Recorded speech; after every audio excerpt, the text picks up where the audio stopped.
En el segundo patio, el Chavo y la Chilindrina compartían una plática sentados en la fuente. Mientras, por otro lado, Kiko venía presumiendo una paleta que se había comprado con el peso diario que le daba doña Florinda. Kiko le presumía al Chavo y a la Chilindrina su paleta diciendo: miren bobos, mi mami me dio un peso para comprarme una paleta y ustedes no tienen nada.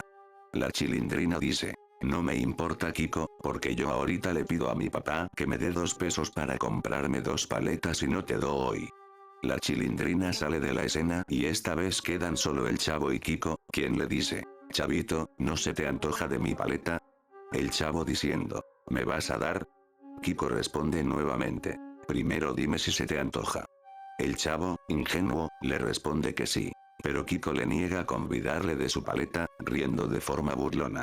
Acto seguido, el Chavo agarra la paleta de Kiko y la arroja al suelo. Kiko, dando media vuelta, se regresa al primer patio para ir a llorar a su pared. Se muestra cómo Kiko comienza a llorar con su clásico llanto, pero, de un momento a otro, se ve cómo este atraviesa la pared y cae en el suelo de un lugar completamente desconocido, que no tenía nada que ver con la vecindad.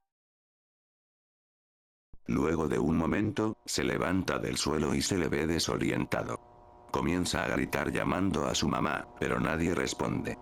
De la misma manera, se ve cómo grita en busca del Chavo y la Chilindrina, pero tampoco obtiene respuesta. Por otro lado, se ve al Chavo regresando al primer patio en busca de Kiko, pero este había desaparecido demasiado rápido, pese a que solo lo había escuchado llorar 10 segundos atrás. La escena cambia y ahora se ve a Kiko caminando por aquel lugar desconocido. Recorre los pasillos sintiendo que todo se ve vacío y silencioso. Las paredes y el lugar en general se sienten iguales sin importar la distancia recorrida. Kiko se percata por un momento de que, a lo lejos, se aprecia una silueta. La silueta no se movía. Kiko se intenta comunicar con esa silueta desde lejos, pensando que quizá era alguna especie de broma y dice: ya mano, no es gracioso.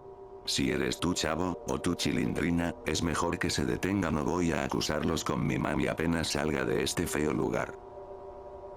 La silueta no responde. Se observa cómo Kiko se acerca a la silueta.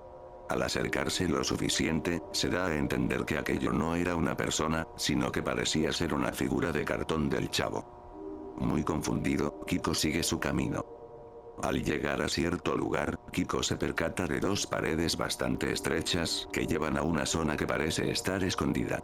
En la escena se nos muestra a Kiko cruzando aquella abertura, aunque con bastante esfuerzo de por medio. Finalmente, logra adentrarse al interior de este lugar. Allí se encuentra una puerta que Kiko no duda en abrir. Al interior, una bajada, y más al fondo, un área bastante distinta. Sin esperar mucho tiempo, Kiko bajó las escaleras. El sitio parecía ser un almacén inmenso que se encontraba iluminado, aunque no completamente. Algunas luces parpadeaban constantemente y el suelo parecía estar siempre empapado, como si en aquel lugar hubiera mucha humedad. El corazón del niño palpitaba rápidamente. Sabía que no estaba seguro, sabía que se encontraba lejos de casa.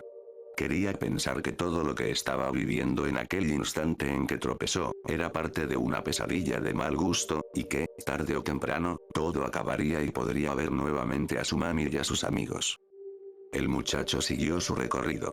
Exploraba cada habitación con la esperanza de encontrar alguna pista, alguna señal o algún adulto que lo socorriera en su agonía. Encontró un pasillo. Parecía más oscuro y deteriorado que los demás. Temía aquella oscuridad que acechaba al fondo, pero mantenía la calma. Cruzó por aquel pasillo sintiendo la leve brisa que lo recorría.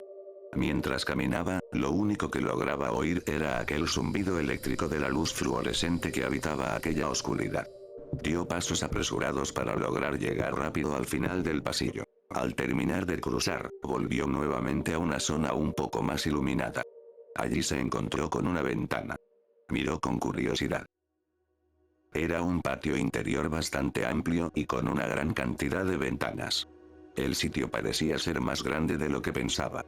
Caminó un poco más hasta llegar al final de la habitación y se paró, dándose cuenta de lo que se encontraba frente a él. Kiko no lo podía creer.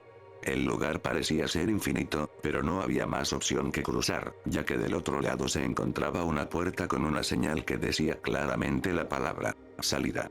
Sabía muy bien que se estaba jugando la vida, pero tenía que averiguar qué se encontraba detrás de esa puerta. Se preparó y observó la frágil pieza de madera que unía los dos extremos de los edificios. Sentía un miedo tan real que incluso se cuestionó si volver por donde había venido. Puso un pie en el madero, luego ambos. No quería mirar hacia abajo porque, si lo hacía, estaba jodido. Cruzó lentamente, sintiendo la brisa que provenía de todos lados y que empeoraba aún más la situación. Finalmente, logró llegar hasta el otro extremo. Había logrado lo que parecía imposible. No miró hacia atrás, sino que fue directo hacia la puerta. La abrió lentamente, encontrándose con una zona que se veía aún más ruinosa que la anterior. Kiko se sentía decepcionado y triste. La única esperanza que había encontrado después de tantas horas se había esfumado en un santiamén. No tenía opción. Ya no tenía pensado volver atrás. Debía seguir adelante aunque doliera. Se adentró por aquel pasillo, dejando atrás la seguridad de la habitación iluminada, y cerró la puerta lentamente. Aquel pasillo era una zona que aterrorizaba a cualquier claustrofóbico que se adentrara por ahí. Paredes estrechas cubiertas de tuberías malolientes, un calor agobiante que Kiko apenas soportaba, luces que parpadeaban con cada segundo que pasaba y ruidos constantes de vapor a presión. Apresuró el paso. Ya había pasado media hora y Kiko seguía allí. El niño se sentía constantemente perseguido y miraba hacia atrás con frecuencia. Sabía que estaba solo, pero aún así sus nervios no bajaban. Quería salir lo más pronto de aquel lugar. Mientras caminaba, logró ver el final del pasillo y, a su vez, una puerta. Pero no parecía una puerta común como las que había visto con anterioridad, no. Esta puerta tenía algo distinto, una carita feliz dibujada en la madera.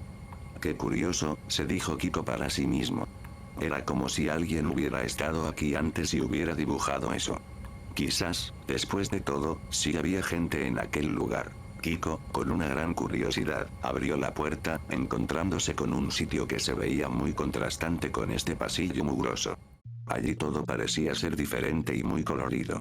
Sintió una gran calma y su esperanza volvió por un momento. Parecía que, por fin, algo le salía bien. Se adentró en aquel cuarto observando a su alrededor. Había una gran cantidad de mesas y sillas. También se apreciaba una gran cantidad de globos y regalos. Las paredes tenían colores vibrantes y alegres, además de que el suelo tenía un hermoso tapiz que Kiko reconocía. Todo parecía indicar que allí se celebraría, o se había celebrado, una gran fiesta de cumpleaños. Kiko, feliz pensando que por fin había encontrado un área que se sentía más familiar, caminó por los pasillos imaginando que por fin podría volver a casa. Recorrió el lugar buscando la salida del recinto, pero no la encontró. Siguió recorriendo un largo rato, pero finalmente se dio cuenta de que seguía atrapado. Kiko paró a descansar y reflexionar por un momento, sentándose en una de las tantas sillas del lugar. Estaba agotado y deprimido. Tenía mucha hambre y mucha sed. Extrañaba a su madre, a sus amigos e incluso a don Ramón. Estaba a punto de llorar hasta que escuchó como una melodía, proveniente de un parlante lejano, comenzaba a reproducirse. Solo podía significar una cosa: alguien tuvo que haber encendido eso. El niño corrió hacia esa dirección. La música se intensificaba con cada paso que daba. Sentía que cada vez estaba más cerca de encontrar la ayuda que tanto anhelaba. Esquivó unas cuantas paredes y mesas hasta que, por fin, llegó a la habitación de donde provenía la melodía. Pero, de un momento a otro, el parlante se apagó. Kiko volvió a quedar en silencio nuevamente, solo que esta vez algo rebotó detrás de él. Estaba justo ahí. La pelota cuadrada con la que Kiko tanto había soñado, solo a unos metros de donde él estaba parado. A Kiko le pareció extraño. Ya nada tenía sentido. Vio la pelota pero no se emocionó. Era demasiado sospechosa. ¿Acaso alguien que lo conocía muy bien estaba detrás de todo esto? Kiko se acercó a la pelota con cautela, pero cuando intentó recogerla, sintió la presencia de alguien seguido de un escalofrío que recorrió su cuerpo completo. Allí, al interior de esa habitación, un extraño ser yacía parado mirando a Kiko con una sonrisa que incomodaba profundamente, mientras sostenía un globo rojo. Kiko se asustó pero no corrió. Intentó pedir ayuda asumiendo que aquello no era más que algún payaso disfrazado para la fiesta, pero la entidad no le respondió, sino que emitió un gruñido que Kiko entendió perfectamente. El cachetón corrió desesperadamente, devolviéndose por el pasillo por donde había llegado. Intentó buscar la puerta por donde había entrado, pero estaba tan perdido y asustado que solo se metía por el primer pasillo que encontraba. Se escuchaba como la criatura gruñía mientras daba unos pisotones que hacían temblar toda la zona. Kiko se metió por una habitación y vio un hueco amplio en la pared. No dudó ni un segundo y se agachó hasta tocar el suelo. Se arrastró por aquella abertura lo más rápido que pudo y logró zafarse, dándose cuenta inmediatamente que había vuelto a aquellas oficinas amarillas nuevamente. Al niño no le importó en lo más mínimo. Aún seguía procesando lo que había ocurrido allí dentro.